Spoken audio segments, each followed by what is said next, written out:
സന്തോഷമാനവകൾ കൊതിയെല്ലും ഒന്നർന്ന കോമള മധുരമായ ശരീരമിൽ സമരത്തിനാടു പരസ്പരം പിന്നും നദി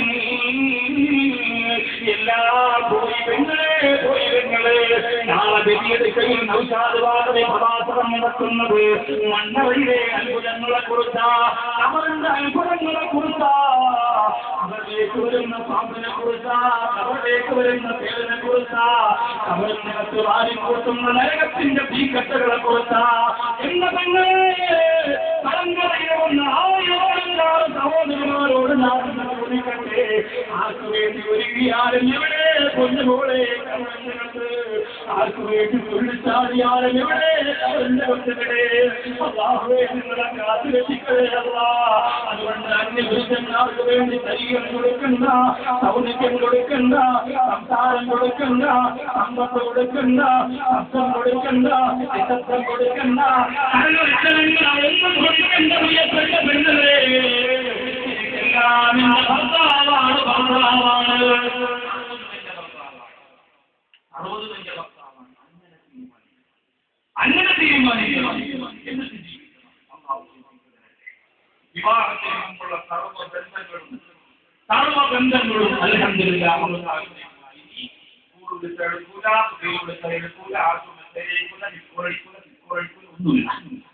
എല്ലാം അവസാനിപ്പിച്ചു. എല്ലാം പല ജീവിതത്തിൽ പലതും സംഭവിച്ചു പോയി. അതൊക്കെ അവസാനിപ്പിച്ച് ഇന്നു മുതൽ പൊരുത്തമുള്ള ജീവിതത്തിന് തുടക്കം കുറിക്കുന്നു എന്ന് നെയ്യത്ത് തീരുമാനാകട്ടെ. അതുകൊണ്ട് ഈ കല്യാണം വീട്ടിൽ പോയി ഭാര്യയുടെ ഫോട്ടോ എടുക്കാൻ അവസാനിപ്പിക്കുന്നു, മറ്റു കാര്യങ്ങൾ അവസാനിപ്പിച്ച് സാറുമ്പതും നിർത്തുകയാണ്. ഇനി വിവാഹത്തിന് ശേഷം മുമ്പുള്ള കാര്യങ്ങളിൽ വിവാഹം കഴിഞ്ഞാൽ ഇത് കേൾക്കുമ്പോൾ തടങ്കലിലെ പ്രിയപ്പെട്ട ഉപ്പമാനെ ചിന്തിക്കരുത്, നമുക്കുള്ള വിഷയമുള്ള ചെറുപ്പക്കാർക്കുള്ള വിഷയം ചിന്തിക്കരുത്. നിങ്ങളിത് കേട്ടെങ്കിൽ നിങ്ങളുടെ മക്കളെ ഈ രീതിയിലാക്കാൻ നമുക്ക് സഹായിക്കാൻ പറ്റും. വിവാഹത്തിന് ശേഷം ശ്രദ്ധിക്കാനുള്ള പ്രധാനപ്പെട്ട ഒന്നാമത്തെ കാര്യം എന്തെന്നറിയും? ഇത് ശ്രദ്ധിച്ചില്ലെങ്കിൽ കലഹം ഉറപ്പാണ്. ഒന്നാമത്തെ കാര്യം എന്തെന്നറിയും? ദൂർത്തടിയാണ്. വിവാഹം കഴിഞ്ഞാൽ ആദ്യം ശ്രദ്ധിക്കേണ്ടത് വിവാഹത്തിന് ശേഷം ആദ്യം ഭർത്താവ് ശ്രദ്ധിക്കേണ്ടത്, ഭാര്യ ശ്രദ്ധിക്കേണ്ടത് ദൂർത്തടിയാണ്. വിവാഹം കഴിയുമ്പോൾ ഈ ദൂർത്തടിക്കലുണ്ട് ചെറുപ്പക്കാർ. കാരണം എന്താണെന്നറിയോ? പുതിയ വീടിന്റെ 10 വിരലിലും സ്വർണ്ണമോതിരം കിടക്കാം. അവരിവിടെ തിരിച്ചും പറഞ്ഞ് നോക്കേണ്ട കാര്യമില്ല. കൂട്ടുകാരൻ പറയും കല്യാണം കഴിഞ്ഞിട്ടേ അപ്പോഴേ പറയും അതെന്താ 2 മോതിരം ഒരു വിരിച്ച് ജോണി വാക്കെടുക്കാം. ഇഷ്ടമുള്ളത് കൂട്ടുകാർക്ക് വിവാഹത്തിന് വാക്ക് നടത്തൂലേ? വാഗ്ദാനം കാത്തിരിക്കട്ടെ. കൂട്ടുകാരന്റെ വിവാഹ മാമാങ്കത്തിന് പാട്ടുകൂടെ ആരുടെ വിധത്തിൽ കിടക്കുന്ന മോതിരമാണ് തന്റെ മനസ്സിൽ. പിന്നെയോ അടിച്ചു കൊടുത്തുള്ള ജീവിതമാണ്. വില കൂടിയ വാഹനത്തിൽ മാലിക് പരിശുദ്ധ പള്ളിയുടെ ആ കവാടത്തിന്റെ ഫ്രണ്ടിൽ കൊണ്ട് നിർത്തി നേരാ സമയമില്ല. വൈഫ് വണ്ടിയിലിരിക്കല്ലേ. അതുകൊണ്ട് അസ്സലാമു അലൈക്കും മാലിക് കേറില്ല. കേറിയ മുന്നിൽ പോവും. വെളിയിൽ നിന്നിട്ട് ഇങ്ങനെ തലൂട്ടടിക്കാവുന്ന പട്ടാളക്കാരൻ അകത്തോട്ട് കയറി സൗകര്യമായിട്ട് അവിടെ പോയി പാർട്ടി എന്ന് പറഞ്ഞ ആകാശം വിളിച്ചില്ല. പോകുന്നില്ല. അപ്പുറയ്ക്കും ഇങ്ങനെ തിരക്കായി പോയി ഒരു സുന്ദരിയെ കിട്ടിയപ്പോ അവിടെ വരെ ഒരു 10 മോചനം കിടന്നപ്പോൾ നിനക്ക് വെളിയിൽ നിന്ന് തലൂട്ടടിക്കാൻ തോന്നുന്നു. അങ്ങനെയാണ് പലരും. അങ്ങനെയാണ് മക്കാമിന്റെ കുട്ടിയോടെ കണ്ടുപിടിച്ച് പോകുമ്പോൾ ക്ലാസ് അത് കിടക്കുന്ന ആളോടാ അവർക്ക് എന്തുകാലോ ഇറങ്ങി സൗകര്യം ഉണ്ടെങ്കിൽ ഇറങ്ങി നോക്കി ഒരു പാർട്ടി പോയി തരാൻ പറഞ്ഞു പോകുന്നത് നല്ലതാണ്. ആദരവ് കാണിക്കണം. വാഹനങ്ങളെ ഓടിക്കുന്നത് മാറ്റിയല്ല കളിയില്ല. അതുകൊണ്ട് പണവും പവറും ഊർപ്പെടുത്ത് ചെലവഴിക്കുന്ന ചെറുപ്പക്കാരാ കല്യാണം കഴിയുമ്പോൾ ദൂർത്ത് മനസ്സിലേക്ക് വരും. ഇങ്ങനെ ദൂർത്തടിച്ച് ഭാര്യയും കൊണ്ട് ഇങ്ങനെ പോകുമ്പോ പ്രിയപ്പെട്ട ഭാര്യ പറയും ഉടനെ അത് വാങ്ങിച്ചു, ഇരിക്കാൻ കമ്പല് ഉടനെ അത് വാങ്ങിച്ചു, എനിക്ക് ആ മോതിരം എല്ലാം വാങ്ങിച്ചു. അങ്ങനെ കൊടുത്തു ഒരു വർഷമൊക്കെ കഴിയുമ്പോൾ പിന്നെ എന്റെ കയ്യിൽ പൈസയൊക്കെ പോയി, പൈസക്കാരെ കൊടുക്കുന്നില്ല, ഉള്ള വണ്ടിയും വിറ്റു, എല്ലാം വിറ്റു, എല്ലാം കഴിയും. MIT സൈക്കിൾ ഉൾപ്പെടെ 60 വിറ്റു. ഇപ്പൊ ഒന്നുമില്ല. അങ്ങനെ ഇപ്പൊ ഭാര്യ പറയും തിരിക്ക് വീണ്ടും മാറ്റി വികാറുണ്ട്. അപ്പയോ വാപ്പാടെ വികാരം ഇന്ത്യക്കൂല്ലോ നിർത്താണം നിന്ന് വിറ്റ് എല്ലാം വീണ്ടില്ലേ. അപ്പൊ ഭാര്യ പറയും ഇപ്പൊ സ്നേഹമില്ല. ഇതാണ് ദൂർത്തടിയുടെ തകരാറ്. ജ്ഞാനം കഴിഞ്ഞ ഭാര്യയും കൊണ്ട് കറങ്ങി നടക്കുമ്പോൾ കൂട്ടുകാര് പറയാൻ വേണ്ടി പണത്തിന്റെ പവർ കാണിക്കല്ല കാസർഗോഡുകാരാ. പെണ്ണിന്റെ വീട്ടിലേക്ക് പോവുകയാണ്. ഒരു ഉദാഹരണം ഞാൻ പറഞ്ഞു തരാം. പെണ്ണിന്റെ വീട്ടിലേക്ക് നീ പോവുകയാണ്. പെണ്ണിനെ കാണാൻ പെണ്ണിന്റെ വീട്ടിൽ പോകുന്നു. നിക്കാഹ് എടുക്കുന്ന പെണ്ണിന്റെ വീട്ടിലേക്ക് പെണ്ണിന്റെ ഉമ്മണ്ട് ആംഗളമാരെ കൊണ്ട്. അപ്പൊ ആദ്യമായി നമ്മളെ ചെല്ലല്ലേ അളിയൻ വരികയാണ്. എല്ലാവരും ഒന്ന് ജോലിക്കൊന്നും പോകാൻ അളിയും പറഞ്ഞു നോക്കുക. നിങ്ങൾ വരും അളിയും പറഞ്ഞു. ബിരിയാണിക്ക് വെച്ച് കാത്തിരിക്കുമ്പോൾ അളിയൻ കളങ്കര ജംഗ്ഷനിൽ ഇറങ്ങി കടയിൽ നിന്നു ഒരു 10 കിലോ ആപ്പിൾ എടുത്തേ. ഭാര്യ 2 കിലോ കാരണം എന്താ ഒരുപാട് പ്രോപ്പർട്ടി കൊണ്ട് സാധനം കല്യാണം കഴിഞ്ഞേ ഉള്ളൂ. അത് 10 കിലോ ഒരു 50 കിലോ അലുവ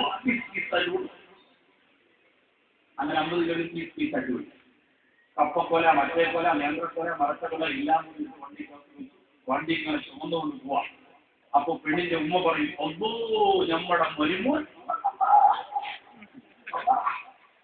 അപ്പൊ അപ്പുറത്തുള്ള തീരുമാനം ആയിക്കോളും ഒക്കെ മതിലായി നോക്കും. സൂറാണ് മരുമോൻ സൂപ്പറാ.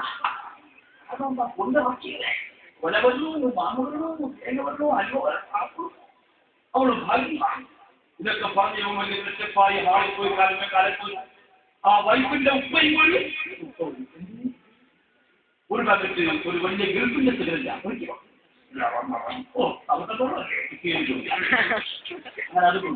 അങ്ങനെ മക്കൾ ഓടി വലിച്ചാൽ മക്കൾ കുറെ ഉണ്ടല്ലോ ചില മുട്ടത് പോലെ എല്ലാവരും വന്ന് കയറുമ്പോൾ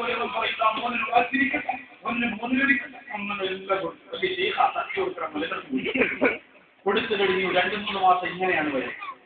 പിന്നെ ഒരു 7 മാസം കഴിയുമ്പോൾ ഒരു വരവുണ്ട്. വണ്ടി നിർത്തി സ്ഥലം കഴിയും. പൈസ പറയും രണ്ടീടും ഇവിടെ എല്ലാം പൊട്ടി കടയിൽ പറയും ഒരു 1 രൂപയുടെ 10 മിഠായി. ഇതിനാ പൈസയുടെ ഉമ്മാക്ക് പൈസാൻ കാലത്തിൽ അവർക്ക് ആളാണ്. അത്രേ ഉള്ളൂ. ബാക്കിയൊക്കെ കഴിഞ്ഞു. അത് വേണം. പിന്നെന്താ ഒരു 50 പബ്ലിക്കോ ഇങ്ങനെ വീട്ടിലുള്ള മക്കൾക്ക് കൊടുക്കാൻ തൊണ്ടയിലൊട്ടി ശരിയായിട്ട് എല്ലാം ഇതും വാങ്ങിയിട്ട് ആകെ 15 കേസ് എങ്ങനെ പോണത് ഓട്ടം കൊടുത്തു അപ്പുറത്താക്കിയിട്ട് മറ്റത് എന്ത് വണ്ടിയിലായിരുന്നു. ഇപ്പോ ഒരു ഓട്ടോ കൊടുത്ത് അവിടെ നടക്കുന്നു. അപ്പോ അപ്പുറത്തും ഇപ്പുറത്തുള്ള കുടുംബക്കാരെ പെണ്ണുങ്ങളൊക്കെ പറയും, ചൂടാടൻ മരുമോന്റെ എല്ലാം പോയി. എന്തേ കാരണം? ഈ കാലഘട്ടത്തിലെ ചെറുപ്പക്കാരെ പഠിച്ചോ ഇന്നലിക്കുള്ളി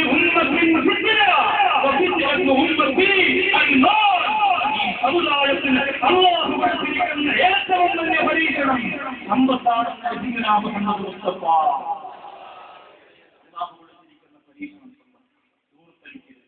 നിങ്ങൾ എത്ര അനാവശ്യമായി ചിലവഴിച്ചു അതിന്റെ ഇരട്ടി കാശ് നിങ്ങളുടെ അസുഖത്തിൽ നിന്ന് ചിലവഴിക്കുന്നു. അല്ലാഹു നമ്മളെ കാത്തിരക്ഷിക്കുമാറാകട്ടെ. 14 വയസ്സ് മാത്രമുള്ള ഒരു പെൺകുട്ടിയുണ്ട്. ആഫീസിയുടെ ചികിത്സ വളരെ നല്ലതാ. അത്രയോട് ചിലക്കാർക്കൊന്നും അറിയില്ല. ആഫീസ് അറിയണം, പഠിക്കണം. ആർക്കും രോഗം ബാധിച്ച് എത്രയോ ആൾക്കാർ കഴിയുന്നുണ്ട്. അല്ലാഹു അവര് തന്നെ ഈ പരിപാടിക്കെതിരെ ഒരു കംപ്ലൈന്റ് എഴുതി കൊടുത്താൽ ഇവിടെ ഉറൂസ് പോലും നടക്കില്ല. ഈ പരിപാടിക്കെതിരെ മാലിക്കദീനാർ മഖാമിന്റെ മുമ്പിൽ നടക്കുന്ന ഉറൂസിനെതിരെ ഈ ഹോസ്പിറ്റലിൽ ഡോക്ടർ ഒരു കംപ്ലൈന്റ് എഴുതി കൊടുത്താൽ ഈ ഉറൂസ് പോലും തടയാൻ ഗവൺമെന്റ് അധികാരം എടുത്തുകൊണ്ടെന്ന് രോഗികളുടെ കാതിലേക്ക് നമ്മുടെ ശബ്ദത്തിൽ പോലും അവർ പോലും പലരും അതിനകത്തിരുന്ന് ഹോസ്പിറ്റലിൽ കിടന്നുകൊണ്ട് പ്രവാസമാണ്. അല്ലാഹു ശിഫാ കൊടുത്ത് അനുഗ്രഹിക്കട്ടെ. ആ രോഗികൾക്ക് മുഴുവനും അല്ലാഹുവേ നീ ശിഫാ കൊടുക്കണേ തമ്പുരാനെ. നീ സുഖം കൊടുക്കണേ റഹ്മാനെ. നീ മോചനം കൊടുക്കണേ പടച്ചവനെ. ഈ ഹോസ്പിറ്റലിന് അല്ലാഹുവേ പടച്ചവനെ ഇതിനെ സഹായിക്കുന്നവരെ നീ സഹായിക്കണേ അല്ലാഹ്. എന്റെ ഒരു സുഹൃത്ത് ഇവിടെ ഉണ്ട്. അല്ലാഹു സുബ്ഹാനഹു വ തആല പഠിക്കുന്നവരുടെ